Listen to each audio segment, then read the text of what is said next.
Hi everyone, it's Kat from Gymnastica, and wow, has it been a long time since I made a video. For the first few months of the year, not much really happened, and then I got so incredibly busy with uni and organising my student exchange, etc., that I didn't really have time to make anything. But no worries, I'm back now. Anyway, thank you so much for your lovely comments on my last video. It was really nice to read your encouraging words, and I'm so glad that you enjoyed watching it as much as I enjoyed making it, because I really do like making these videos. Today I wanted to talk about the Commonwealth Games, but unfortunately I realised that I don't actually have access to any of the footage, so you just have to watch a black screen while I rambled at you for 5 minutes, which doesn't sound very pleasant for anybody. So until I have access to decent footage, I'm just going to hold off talking about it altogether, and hopefully maybe I can get some news out there in the future about that. Anyway, there's a lot more going on in the world. This is going to be a sort of tidbits video with a random mishmash of news from all over the place. To try and add some order to the video, I think I'm going to go geographically from west to east, so let's start with the US. USA Gym posted a few videos of Simone Biles training the other day, and as expected, she's looking pretty good. She also said in an interview that she thought she was actually better than in Rio, and her coach said they've been trying out some new skills to keep things interesting. I expect she's aiming for Worlds this year, and she's looking very much on track for that. The biggest question really is where she's going to add the front salto into her tumbling lines. She does say she's got one, but whether it's a 2.5 twist to a front full, or a punch front, or something else completely like a double Arabian, nobody's really sure.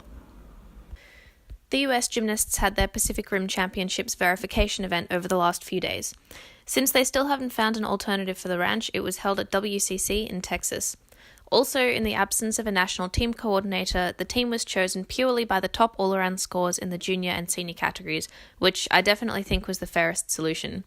So the senior team chosen was Grace McCallum, Morgan Hurd, Jordan Charles, and Margzetta Frazier is the alternate. The junior team is Sinisa Lee, Kayla DeCello, no idea, Jordan Bowers, and Joffrey Scott is the alternate. She didn't make any teams because her all-around score was low, but Kara Ika has an enormous difficulty score on beam if she can make all the connections and get the ring shapes credited. I'm not entirely sure going the Chinese beam construction route this year is a smart idea given how brutal beam judging has been recently, but it's certainly nice to watch and she has really great potential. Finally, USAG is still busy burning down, but Texas Dreams is sending a number of athletes to the Jezlo competition within a few days, so do keep an eye out for Emma Malibuyo, Sydney Barros and Reagan Smith, as well as Olivia Dunn, Adeline Kenlin, Grace McCallum and Alyona Shenikova of other gyms.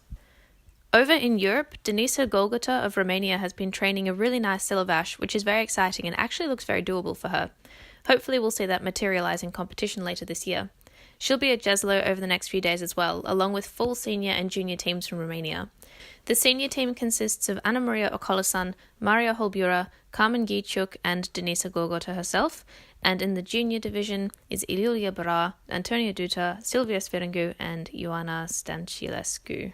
I'm not very good at Romanian, sorry. These are pretty much Romania's best teams. I'm more excited for their junior team because they have some quite promising talent in there. Of course, Evil Flow Gymnastics is hiding the competition behind a colossal paywall, so most people won't be able to watch anyway. Joy. Speaking of Romania, unfortunately their results at the Doha World Cup a few weeks ago were not that excellent, although nobody really expected them to be. Unfortunately, neither Maria Holbura nor Anna Maria Okolasan managed to make any finals. A few weeks ago, Diana Vorinska of Ukraine showed an upgraded bars routine at the Ukraine International Cup, where she also won the all-around with a 52.1. She had an excellent 2017 season and made the bars event final at Worlds, so it's nice to see her still having success into 2018. She still does have a few form issues, but it's very exciting to see Ukraine's resurgence in general, and her in-bars are incredibly deep in her routine. So I hope she does well this year. According to Gymnavosti's reporting, Victoria Komova received the highest bars score at an internal Russian verification event at Round Lake recently. I don't know if that means everyone else fell or if she added back her own in-bars, and because it's Russia, either of those scenarios are totally plausible.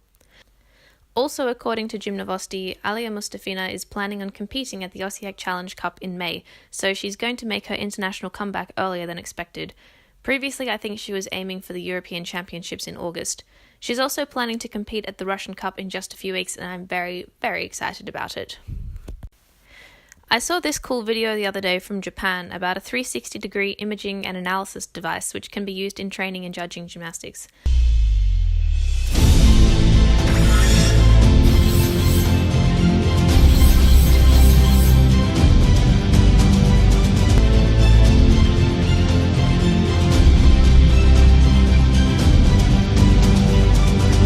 still seems to be in the early stages, but computerized judging would increase accuracy and reduce bias vastly, so it's an exciting development, and I hope these technologies continue to be investigated. Unfortunately, Wang Yan of China has returned to her provincial team.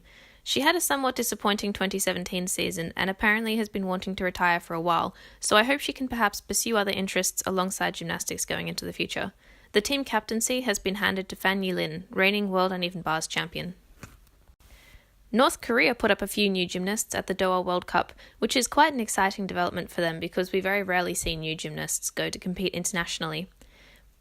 Pyeon Rae-yong took the vault silver, and Kim Soo-jong also qualified to the event final, both with very promising results. Kim Soo-jong achieved a gold in the floor final, which he shared with two other winners, Axel Klinkheit from Belgium and Elisa Meneghini from Italy. So that's all I have at the moment. I hope you enjoyed and that I didn't forget anything particularly important. If I did, I'm sure you'll let me know down in the comments. Have a lovely week, everyone. Bye!